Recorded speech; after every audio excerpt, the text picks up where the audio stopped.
We have a huge problem in the interior of the country. So there are 19 states that touch the Atlantic and Pacific Ocean. Kamala Harris won 14 of those 19. There are 32 states that do not. Kamala Harris won 6. Trump won 26. 2 of them that we won were Vermont and DC. DC is not really a state. The reason why that is significant, it's not just that we're a coastal party, but if you look at the Democratic coalition right now, it's college-educated whites, blacks of all income levels, and then a smattering of other folks. Well, a lot of the college-educated whites, they don't have the same day-to-day problems that the rest of the country has. Like, I'll use me as an example. Like, I definitely notice high gas prices and high grocery prices, but I can shrug them off. So we need to, because we are not representing in a lot of ways folks that are dealing with day-to-day problems and states that are dealing with day-to-day problems. The parts of this country, they're doing great. And other parts of this country, they haven't been doing great for 20 years. Right. So we have to get in better touch with the places of the country that feels like, when is it going to be my turn? Hi, this is Jen Rubin, and this is Jen Rubin's Green Room. Everybody has a theory about the election. Why Trump won? Was it Kamala Harris's fault? Was it Joe Biden's fault? But frankly, I'm a little tired of that discussion, and I'm much more interested in going forward. What Democrats need to do, what they can do to prepare themselves to win in the future. I think we get the sense that the current state of affairs is going to go on indefinitely. But listen, Donald Trump was elected in 2016, and 4 years later, he was out of office. So 4 years is an eternity. And remember, there are midterm elections coming up in 2026. And even before that, there are state elections in New Jersey and Virginia, where they're going to choose not only state legislators, but also the governors. So who do I think has some insight into policy, strategy, and personnel that I think Democrats are going to need to pull themselves up out of this hole that they have dug? Well, I always go to Third Way. They are a center-left think tank that does research, that does advocacy work. They were very much responsible for chasing no labels out of the race in 2024. They've done remarkable research, for example, on gun deaths in red states as compared to blue states. And they do a lot more. So I am delighted to have the executive director of policy, Jim Kessler, and we're going to talk about all that and more. Welcome to the show, Jim. It's great to be here. It is always fun to chat. As I was saying, I'm less interested in how we got to the state of affairs, meaning that Republicans control the trifecta, and much more interested on what to do going forward. Let's talk for a moment about policy and ideology. We know a lot of Americans, frankly, don't care and don't follow it. They vote on personality. They vote on whatever video they saw, whatever their neighbors said about the candidates. But it does matter to a great many people. And if you're concerned about policy, it matters what politicians believe. Do you think that Kamala Harris and Joe Biden were essentially in the right place ideologically? Or do you think the Democratic Party needs to make some either big or little adjustments in where they fall on the political spectrum? Yeah, so I think Joe Biden ran in 2020 in the right place, and then he governed in some ways in the right place, and then I feel he lost his way. And then as for Harris, I think Harris had 6 months when she ran for president in the Democratic primary where she became a person that she wasn't and paid the price. And then just also, and this is not quite ideology, but it bleeds into ideology, I think Democrats as a whole have become a party that's forgotten how to listen. And it talks to a lot of the interest groups, but the interest groups aren't necessarily the people that those interest groups say that they represent. And I think we've fallen into lazy habits. And and it came home to roost, and we missed where voters were. Very interesting. Let's break that down. Where do you think Biden was essentially in the right place, and where do you think he may have lost his way and lost momentum, frankly? So I think a lot of the legislation that you have written about quite a bit, and that our organization Third Way supported, like the CHIPS and Science Act and the infrastructure bill, definitely part of the American Rescue Plan, other legislation that they did, even the gun, and also the gun legislation. I think these were definitely in the right place. Right. I think in a lot of places where they were in the wrong place, it was by omission. Interesting. So, we saw in June of 2024 that when you did the right executive actions at the border, you basically could control the border. And that should have been done years ago. Right. And I also think on the issue of crime, and look, the crime rate has dropped. And I think the Biden policies on crime have been pretty good, which has been funding the police and some gun measures, et cetera. But there were examples of things that are going on in places like Seattle and San Francisco and Portland, where you can make that as an example of something that has gone out of control.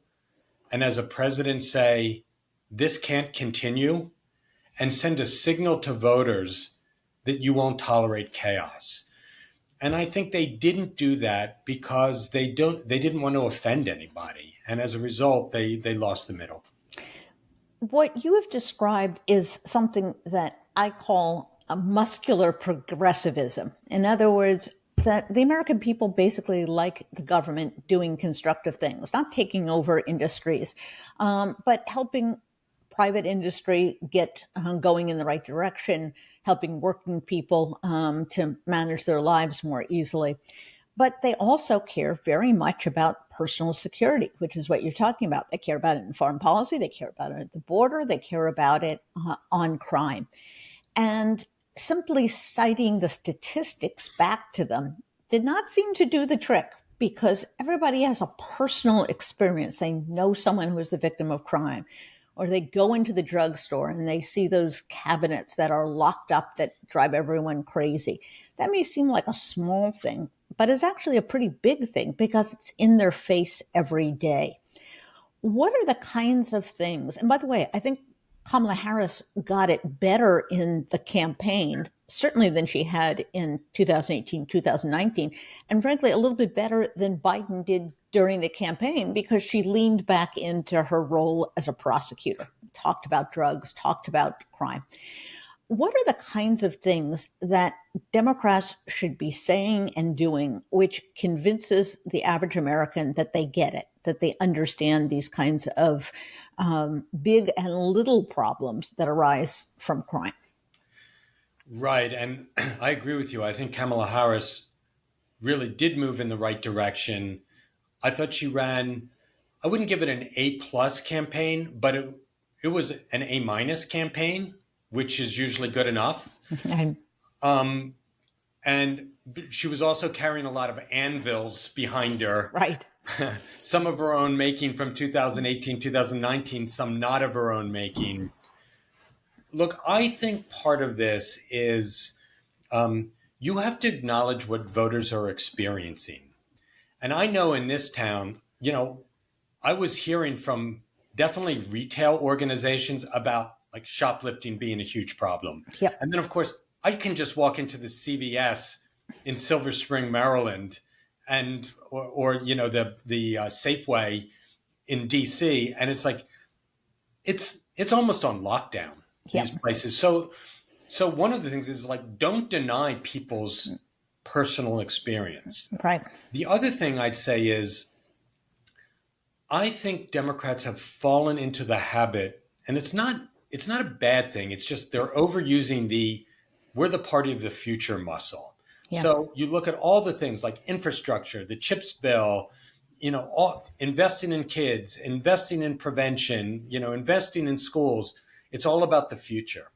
And you have to realize also when you're in a right now election, and it's gas prices and grocery prices and the feeling that crime is on the rise, and the feeling that the border is out of control. And we did not balance what we're looking for the future and what people are experiencing right now. This was a right now election. That's fascinating.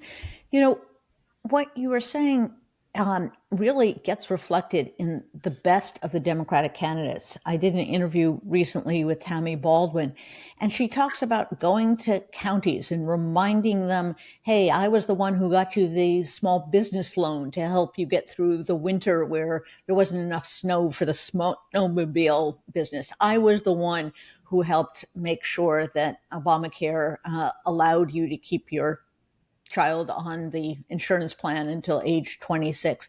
In other words, there's a level of granularity, particularity that some Democrats understand and know how to communicate. Can you scale that up? Can a presidential candidate do it? Can a governor do it to really kind of get down to the nuts and bolts so people know what you're talking about, as opposed to a generic term of, helping the little guy or helping Right? farmers? Do they need that level of specificity? They do. And look, Tammy Baldwin is someone who was never favored in an election. Right. Okay. So she's like, look, I'm gonna have to work harder than everybody else, and I'm gonna have to make this case. And I'm under no illusion that under the best circumstance, I win by 3 points. Right. So she plays a different game. Now, I worked for Chuck Schumer for 8 years. Okay. 6 in the House, 2 in the Senate. We did Sunday press conferences pretty much every Sunday. And every one of those Sunday press conferences was on an issue that touched people and that you would never know if he was a Democrat or Republican, like the high price of cereal, Right. or lab rats escaping out of some facility in Queens. And so Schumer had this saying, no problem is too big and no problem is too small for me. And I think you need to be there on that. It's interesting you should say that. I'm sure you remember Ronald Reagan, who had his weekly radio address. Granted, Democrats are out of power, but shouldn't they create some new listening habits, kind of be more present in the conversation? Everyone, I think, wanted a break from politics. They thought Donald Trump was overexposed, but there's a danger going in the other direction. What are some ways, do you think, that they can stay present in people's minds without annoying them, and make sure that the average person understands the little things and the big things that they're doing?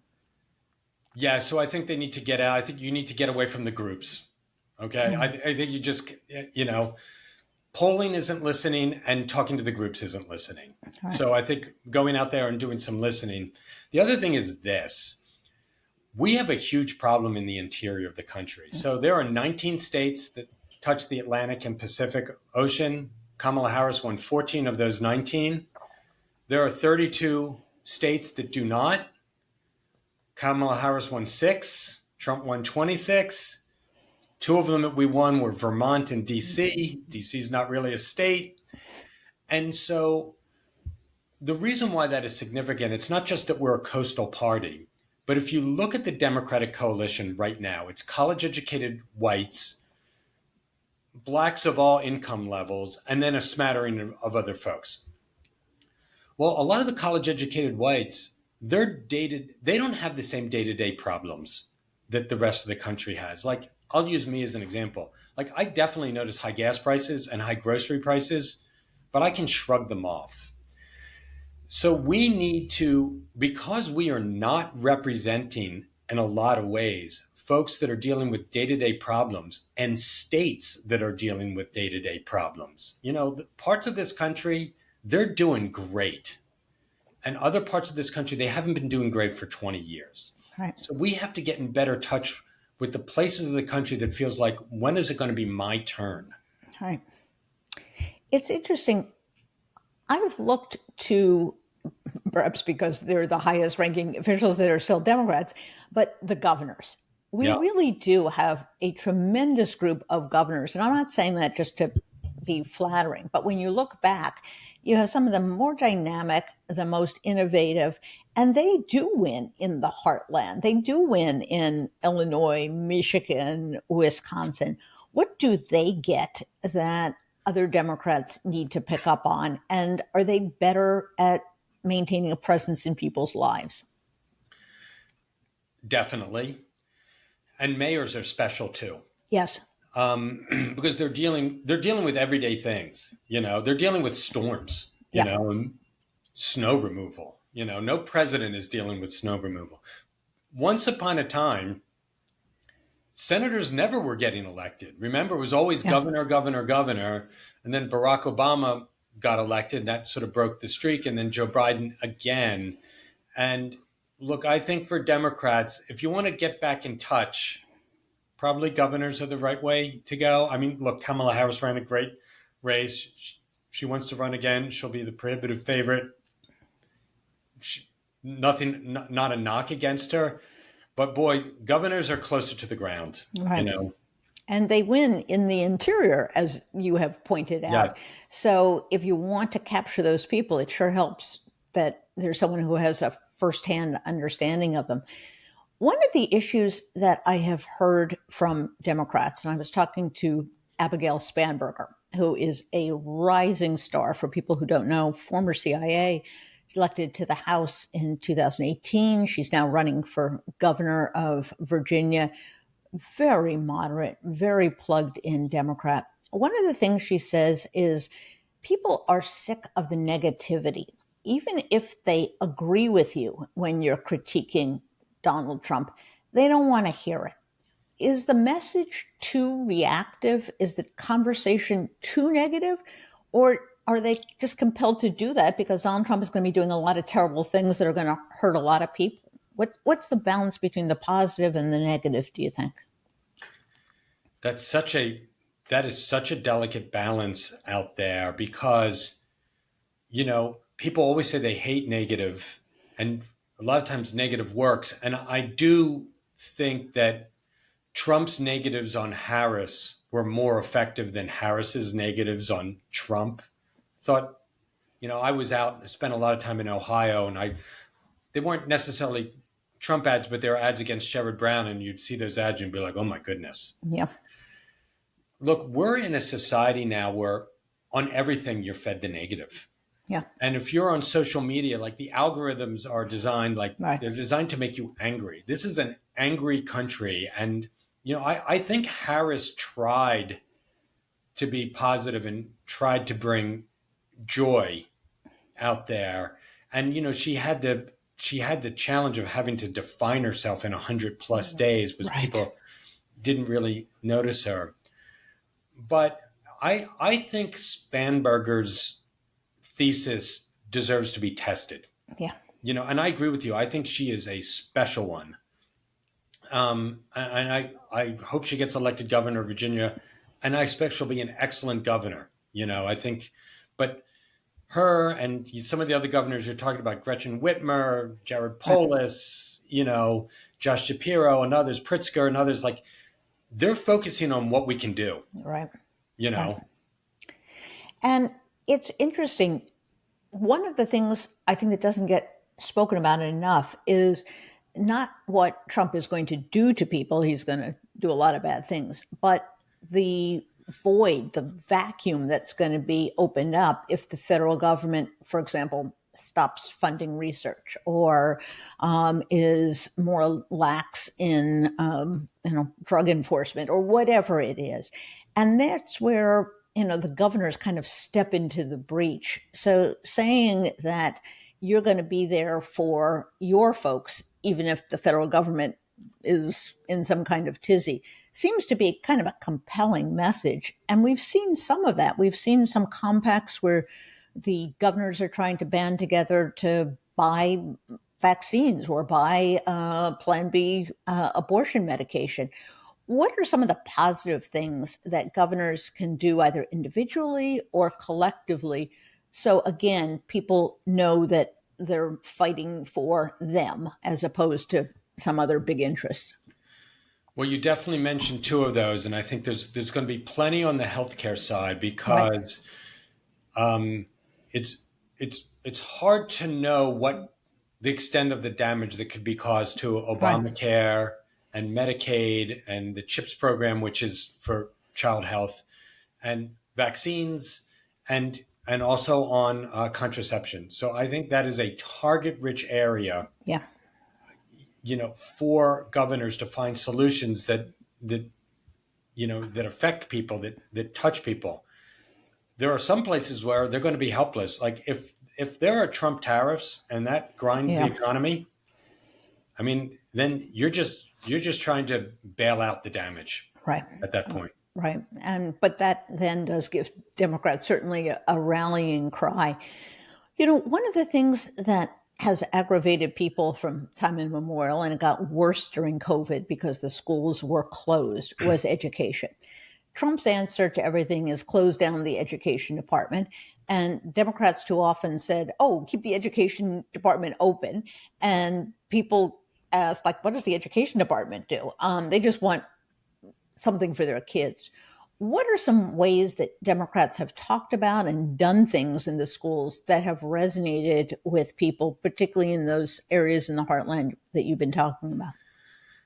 Well, I think just going back on what you said, I think one of the places where the Democrats missed an opportunity under Biden was to be the party of trying to reform government and make voters feel that we were answering their concerns about government that is not just big, but maybe lazy and sloppy post COVID. Yeah, And, whether it's like people working from home in the federal government and getting more people coming to work, but also ways that in which voters were convinced, like we're going to try and make sure you get $1 worth of government for $1 worth of taxes. I think that was a missed opportunity for us. Look, the Department of Education sends a lot of money to local school districts, particularly on areas like special needs kids, yeah, low income kids, of course, um, nutrition, but also on like setting standards and making sure that graduation rates are decent and that kids are learning something. And, part of also what Department of Education does is best practices so that other schools can learn, right. you know, how to address different education issues. So I imagine eliminating the Department of Education will not be a winner for Yeah, Republicans. right. It also seems that very often, and perhaps this is because they talk to the groups, as you say, the teachers' unions being a one, that they talk more about the teachers than about the kids. They talk about a teacher's right to talk about something or other. Has there been too much emphasis on the cultural issues, these hot flashpoints, and not enough on let's get your kid caught up because they're still 6 months or 9 months or 12 months behind because of COVID? In other words, is there kind of a level of Yeah. practicality that people would like to hear, as opposed to whatever the latest, fuss is over, DEI or some other issue like that? Yeah, and I can say that as someone who was a kid that was in high school during Yep. COVID, and Yep. in a DC public school, and then is in college, and is behind in some areas because other kids went back to school earlier. Yep. And I think for voters, if Democrats were getting back to the fundamentals of reading, writing, and arithmetic, there, and having you feel like your kid going to these schools is going to be okay and get ahead. I think that's job number one. Right. And it's easy to get distracted on all the other cultural issues. And they certainly, I mean, they arise organically, these cultural issues. You can't just completely ignore them, but they seem to have dominated the debate. And I think the Democrats, need to get back to the fundamentals, the ABCs. Right. You mentioned tariffs as a possible economic train wreck. Another, frankly, would be mass deportation of people. And you now, for the first time, are hearing from the construction industry and from the agriculture folks that's saying, oh, we can't lose, a few million people from our workforce. What is the best argument to the American people when Trump tries this? Is it a moral argument, a political argument, a economic argument? How do they talk about it in a way that people don't say, oh yeah, we're in favor of getting rid of several million people who are here illegally? What's the right Right. framing for them? If you remember back in the Trump administration, immigration was a problem for him. Yep. And there was a surge at the border. Yep. Not as big as the surge that happened under Biden, but bigger than any surge under Obama.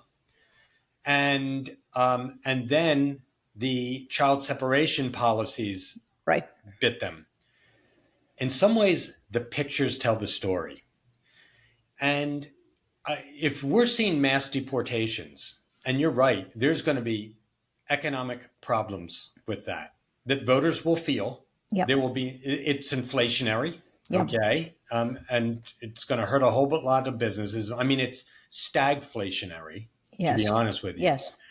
But also, like, if they're arresting people and deporting people who their only crime is that they're here illegally, and, it's the cleaning lady and the person on the construction crew or the home health care aide, like, those are very ugly pictures. Yeah. In the past, Americans have reacted strongly to that. Right. They reacted strongly in the 50s and the civil rights. I mean, television is what propelled the civil rights movement. Right. And so I'm not sure it's the framing. It might be what you're seeing on your TV screen. Interesting. One of the things that Third Way has focused on, and I've picked up on it because I think it's so important, is the disparity in outcomes and quality of life between states that have Democratic governors, for shorthand, blue states, and those that are red states. You guys have done phenomenal work on the gun issue and Right. on murder rates. But really, when you look at it across the board, whether it's longevity, whether it's child poverty, there is such a difference between what Democratic governors produce and what red states produce. I don't think that's very well known, both to the people who are in red states who just think that's the way things have to be, or frankly, the people in blue states who understandably always have some complaint or another. What's the best way that people understand that the choice of governor matters, that you get radically different outcomes depending upon who's running your state? How do you communicate that? Yeah, and going to the murder rates, like, red states have had higher murder rates than blue states for 23 consecutive years. And most people do not know that. No, they don't. When I said that, I was at a congressional hearing and I said that, I mean, people reacted like I said, like, well, you have three eyes. Like, Right. they thought that's absolutely impossible. Mississippi has a murder rate 4 times that of New York City. Yeah. I mean, it's crazy stuff. It's interesting because I think Republicans do a fantastic job of distracting voters into, looking at some other issues that, like, really raise your emotions. Yep. And may in some way have a direct impact on you, but not so much so. I think they did a great job with, like, trans kids in sports. Right. That's, let's face it, it's not affecting that many people in the Exactly. world. And, they become very emotional issues. And, like, we're talking about murder rates, and maybe you and I are comfortable with that because we love long algebra, long division. But, yeah, and I do think also, I've been on a lot of conservative media and talked about, let's say, murder rates, and they said, like, yeah, but that's happening in blue cities and red states. I'm like, well, blue states have blue cities too. Right. Right. I just think that people's lived experience, they're guided by that, and they're not, if they're feeling it, they don't seem to be feeling it. Mississippians, I guess, don't feel afraid. Yeah. But they feel afraid if they were in New York City. Yeah. It is hard sometimes to communicate what's real and what's not. And that raises really an issue that did get some attention during the campaign, is getting a lot of attention now among Democrats, and that is where they communicate. You have a very few handful of people who will go on Fox, for example. Pete Buttigieg is sort of the model. I'm one of them. And you're one of them. Do they have to be more heterogeneous in the media that they interact with, whether it's podcasts, whether it's right-wing media, whether it's online groups? Have they kind of gotten obsessed with, going on Face the Nation and to the exclusion of other things? What's the best way to be able to reach the most people, which is what a politician needs to do? So I do go on Fox. I've gone on Fox a lot, and I've talked to other Democrats about going on more often, and I have to say, like, it's hard to go on Fox as a Democrat going on Fox. I remember the first few times I did it, it's like, I'm going to outsmart these people, and instead I got mowed over. Yep. Like, you really have to prepare. You have to be good. You need a strategy going in. They'll take you down. So it's an unpleasant experience. And then you get all sorts of crazy stuff emailed to you, and sometimes you get the phone calls and that sort of thing. So it's you need a stomach for it. But I think Democrats we're the legacy status quo institutionalist party right now. We need to break out of that, know, and so there are a lot of rebels out there. Like, let's just say Joe Rogan. I don't love Joe Rogan. I don't support Joe Rogan, whatever. But like, I wish we were on Joe Rogan more. Like, we need to engage. Right. And the world has changed, and we're still stuck with, Face the Nation, and we need to expand our reach. And it's also important, like, when you go on these shows, like, I go on Fox a lot. I don't love it. But when I'm in the green room and I'm listening to Fox for 45 minutes before I go on, like, I have a great sense of what Republicans are going to be doing. Yeah, exactly. And what voters are saying. They are predictable, if nothing else. And you really do begin to develop, a way of combating that the more you listen to them. The DNC is just beginning a campaign for its chairman. And I've been quite open about the fact I think Ben Wickler, who's the chairman of Wisconsin, is a great candidate for that. Has the DNC become irrelevant? Is it as important as it used to be because we now have all this dark money and the focus is elsewhere? Or could it play a bigger role in the things we've been talking about? Communicating, focus, really a sense of presence in people's lives. Could it do more than it has been doing? If we have the right person. And I agree with you. I think Ben would be an excellent choice. We need someone from the interior of the country. We need someone who has a vision for what a party apparatus can do. And, he was chairman of a state party. Right. I thought, look, I didn't support Howard Dean when he ran for president, but I thought the way he was as chairman of the DNC, he had a vision that said, like, we're going to compete in 50 states. Right. And in 3,128 counties, and we're going to be everywhere. And like, I thought that was a vision, a legitimate vision. So the party's not relevant. The DNC is not relevant when you have the presidency. Yeah. But it becomes much more relevant when you don't. Interesting. And so I think it can set a tone and a direction for the party. I just want to say just one more thing on this. Like, Kamala Harris, she won 226 electoral college votes. If she'd won the 3 blue wall states, that would have gotten her to 270. Okay. In 2032, based on the census, her same states plus the 3 blue wall states gets her to 256. Yeah. Okay. So we better start thinking beyond our narrow map of how to get to 270 pretty soon, because we're going to have to start winning in places where we're not only not winning very often now, but where we're losing by a pretty good margin. Right. And so, like, I think the right chair can help do that. Interesting. One of the things he talks about that I have seen up close, because I've been to Wisconsin more times than I ever imagined I would be, is the notion of a permanent campaign.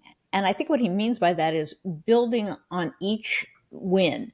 If you have a state Supreme Court race, you got to win it because that's going to determine redistricting. You then got to win those races. In other words, to keep the momentum going rather than having to reinvent the wheel every time out.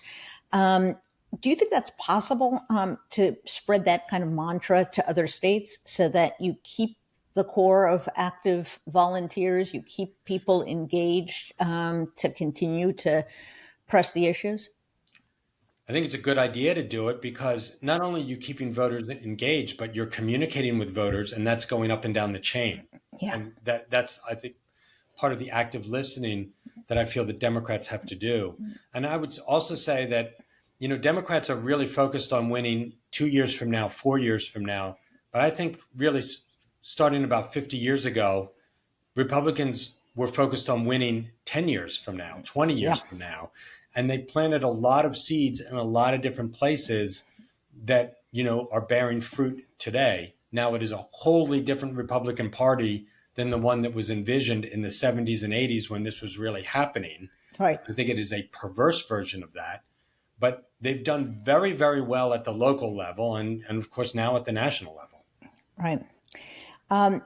When you look around the country, I try to call attention these days because it's kind of dismal at the national level and say, here's a handful of people that are really doing a great job. Keep an eye on them. I mentioned Abigail Spanberger. Give us some names of governors, mayors, and people at the national level who you think have kind of figured out both the substance and the message that Democrats might be able to learn from. I think Justin Bibb, who's the mayor of Cleveland, is an interesting guy. Interesting. Young, African-American, really trying to rebuild the city. I think he's interesting. I think Richie Torres is very interesting. Congressman from New York. Yeah, from the Bronx. And very smart, not afraid. You mentioned Abigail Spanberger for sure. Alyssa Slotkin, who just got elected in Michigan. Right. Excellent. And someone who I hope will be a pain in the ass in the Senate. Right. Even to my former boss, Chuck Schumer, those are some of the names that come to mind for me. Right. No, I agree. And I like to tout that three of the people that I featured in my book on women coming back after the 2016 race were Mikey Sherrill, who is now running for governor of New Jersey, Abigail Spanberger, and Elise Slotkin. Yeah. Coincidence? Maybe. But, listen, you could tell that these people were stars from the get-go. They have a certain command. And I think this background in national security, even if they're not talking national security, that I think gives people some confidence. It exudes a certain stability, a certain awareness that there are dangers out there. And I think women with national security backgrounds in the Democratic Party are pretty golden. So I would encourage people to keep an eye on that. Let me close on this. Are you optimistic in the short run that Democrats can figure this out? Are you pessimistic in the short term? What's your kind of general outlook and how we can begin this process? It's a long process, as you said. It's not going to be done in a year, an election. What gives you some optimism that, yes, they can figure this out? I'm an optimist by nature. I'm not sure where I am on the optimist-pessimist meter right now because it's fluctuating quite a bit. Yeah. I know that Democrats will eventually figure it out because we've done it in the past and we will in the future. What I'm not sure is if we need to take another drubbing first. Oh, gosh. Yeah. Or we get smart right away. Right. You know, Right. I think that's an excellent note to end on. And the fortunate thing is, we do have two states that have gubernatorial and legislative races next year. So perhaps that's a good testing ground to see how much they've learned in the preceding months. So thank you, Jim, for coming on. It is always good to talk to you. I would encourage people to go to Third Way. You will always find something interesting at the website, a study, an argument you haven't thought about, a point of view. And I wish you continued luck as we head through another Trump term. Oy. And that was Jim Kessler. I told you he was a smart guy. I think what I take away from that discussion is that Democrats should not overcorrect in attempting to do something wild and extreme to reposition themselves. Frankly, Joe Biden and Kamala Harris, in terms of policy and ideology, were right about where the American people are. Obviously, there was an anti-incumbency bias. There was an inflation problem. Kamala Harris didn't have enough time to differentiate herself from a very unpopular president. But that's not the arena of policy. And I think, if anything, they need to double down on communicating what it is that they stand for. They stand for important and useful programs like the infrastructure bill, like the Chips and Science Act, like the Inflation Reduction Act.